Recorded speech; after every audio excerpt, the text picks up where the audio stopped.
Hello, my beautiful souls. Welcome sa ating tarot reading sessions. Keep in mind, general reading po ito. Maaaring mag-resonate, maaaring hindi. Kunin nyo na lang po kung para sa inyo and leave the rest. Maaaring mag-shift na energies or magkabaliktad ang sitwasyon. Kaya kayo na pong bahala kung saan kayo nakalugar sa reading natin. So, let's see.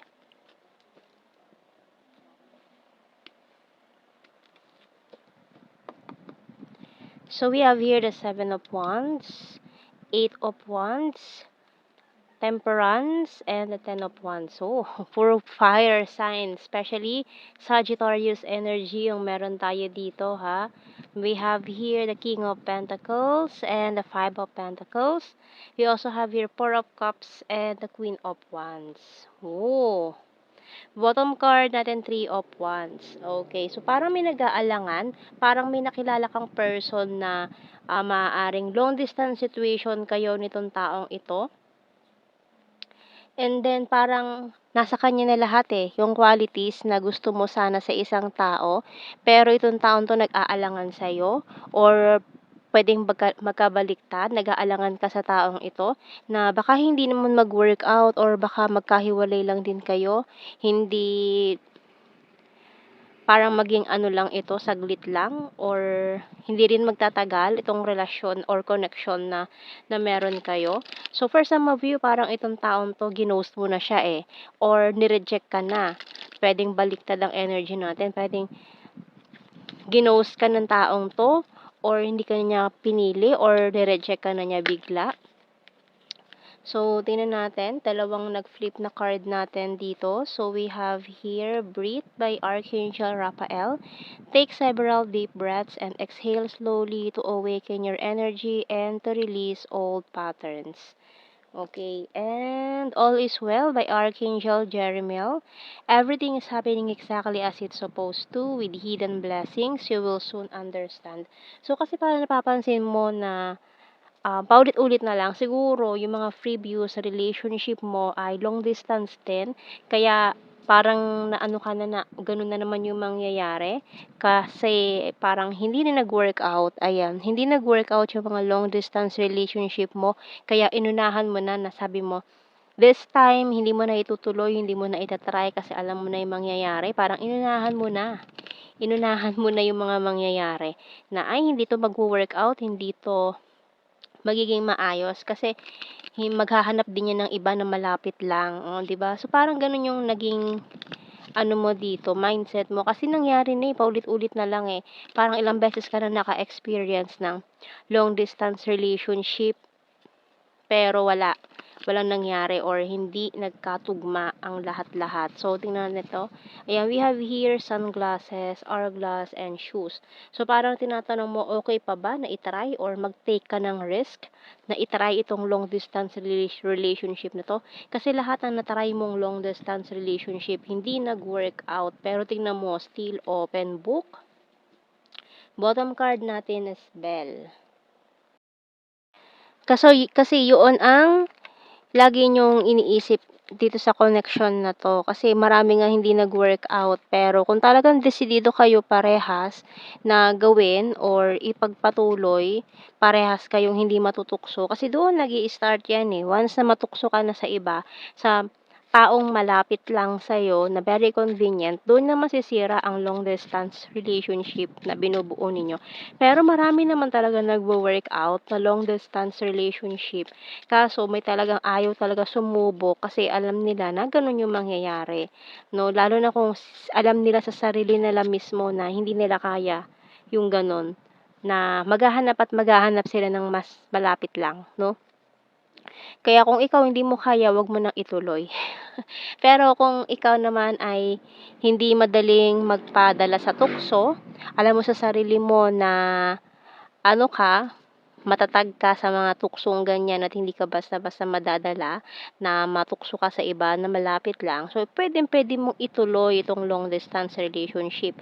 Lalo na kung alam mo naman na mahal ka rin nung taong yun, the feeling is mutual, mahirap lang kasi ilaban kapag hindi naman mutual feelings, 'no? Kasi talagang mahihirapan ka diyan, masasaktan ka pa. So, tingnan natin. So, depende rin kasi sa sitwasyon talaga kung magwo-workout ba ang long distance relationship. Lalo na dito kasi we have the shoes, ayan, kasi kung talagang kayo ang compatible sa isa't isa, kahit kahit anong physical distance 'yan, hindi naman hadlang talaga 'yan kung talagang nagmamahalan kayong dalawa. So, we have here, ayun 'no, ito lang naman ang kailangan, ipaglaban niyo itong connection niyo kung talagang kayo para sa isa't isa. And lalo na kung twin flame pala kayo, ayan, kasi talagang mahirap, susubukin kayo ng tadhana kung talagang twin flame connection kayo. Kasi usually talaga 'pag twin flame, marami talagang hadlang diyan, marami talagang susubok sa relasyon yung dalawa. Kasi hindi yan basta-basta ano lang, na madaling pagdaanan kasi usually marami kayong mga pagdadaanan na struggles para subukin kung gaano kayo katatag sa isa't isa, kung papaano niyo ipaglalaban ang isa't isa.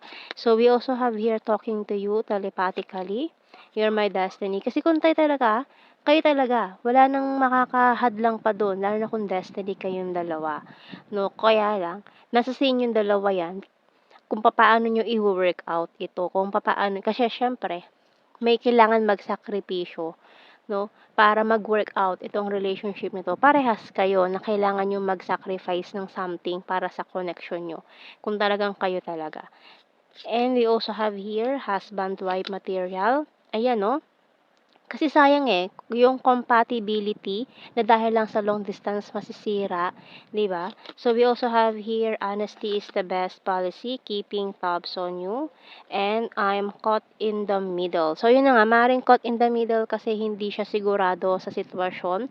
Hindi lang naman kasi third person yung third party, or ano, other person yung third party situation. Maaaring yun sa trabaho niya, sa family, ganyan. So, hindi talaga magtugma ang schedule. So, hindi niya mabitawan ng trabaho, kaya hindi niya kayang i-sacrifice yun para puntahan ka or siya ang lumipat para gano'n. Kayo ay magkatagpong dalawa. So, marami kasi talagang kailangang isakripisyo kung talagang willing kayo na ipaglaban. Kasi hindi puwedeng isang isang tao lang ang lalaban, dapat parehas parehas kayo para talagang pantay. Hindi lulubog ang bangka. So, kailangan balanse ang lahat. Kasi kung hindi balanse, yung isa lang ang bigay ng bigay, ang isa ay tanggap lang ng tanggap. So, lulubog ang bangka, hindi pantay. So, we also have here, you speak to me through music. You don't know how hard it was to let you go. I know I messed up everything. It's time for me to heal now. Kasi ayan na nga, maaaring ginost ka na ng taong ito na hindi naman sa gusto niyang bitawan ka, kaso talaga nahihirapan siya sa sitwasyon. Yan talaga, tingnan mo, I know I messed up everything. Kasi alam niya, nasabotahe niya yung connection yung dalawa. So, we also have here, I hope that you can forgive me one day. Finding out the truth crushed me. It was my fault, but I blamed you and I replay our conversations over and over. Kasi ayan, natakot Hindi kaya ipaglaban tong long distance relationship na ito. And I'm not available. Kasi nga, dahil sa work na rin siguro, kaya talagang, or for some of you, may other person talaga na nakita or nakilala lang na pinili niya na malapit lang, convenient para sa kanya. Kaya may third party issues for some of you, pero hindi sa lahat. So, tingnan natin, kuha tayo ng initials dito. Meron tayong letter U, K, V, I, A, R, N, D, Z, L, W, O, bottom card natin, letter E. So, let's see, kuha tayo ng blue card natin. We have here separation. Ayan. Family and destiny. So, maaari may mga family problems, kaya isa na rin yan ito sa mga naging dahilan kung bakit hindi niya mapili na ipaglaban 'tong long distance situation. Maaaring may mga family members na nagsasabi sa kanya na, "Wag nang ituloy kasi marami namang malapit lang sa kanya na hindi siya mahihirapan, convenient para sa kanya." Maaaring may mga family members din na may ibang tao na gusto para sa kanya, kaya parang umayaw sila sa sitwasyon ninyo kasi alam nilang mahirap or alam nila na maaaring napagdaanan na rin nila ito na mahirap talaga ipaglaban ang long distance situation, long distance relationship. So, tingnan natin. Pero kung talagang desidido kayong dalawa, dapat kasi desidido kayong dalawa na ipaglaban 'to. Ayan, hindi lang puwede naman makinig sa payo ng iba, pero siyempre mas masarap yung papakinggan mo yung sariling sigaw ng puso mo, 'di ba? Ayan, tingnan natin general signs and messages.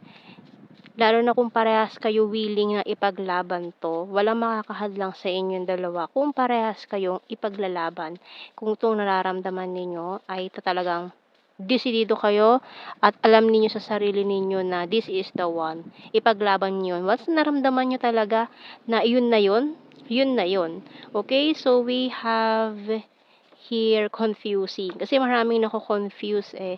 Maaaring yung iba sa inyo hindi pa talaga sigurado sa taong ito, kaya parang ayan, nakita ko pa yung 11/11, number 8, December, Aquarius, May, green-minded, popular, flirtatious. Kaya yung iba sumubok pa lumandi sa iba, mag-try ng iba, ibang option. April, Aries, Mountain card, fire sign Aries, Leo, Sag, quiet person, number 4, present lover, selfie-holic, beautiful, perfect smile, animal lover, killer smile, gorgeous, future lover, number 7, soon. Ayan, soon.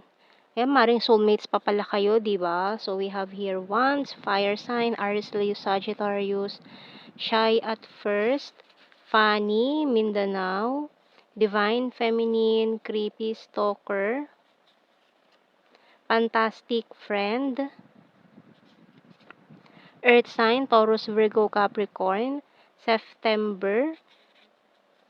Ayan o, may other country pa, 'di ba?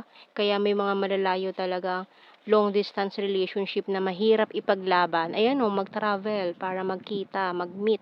Meet me halfway, mga ganyan, 'di ba? So we have here province, attractive,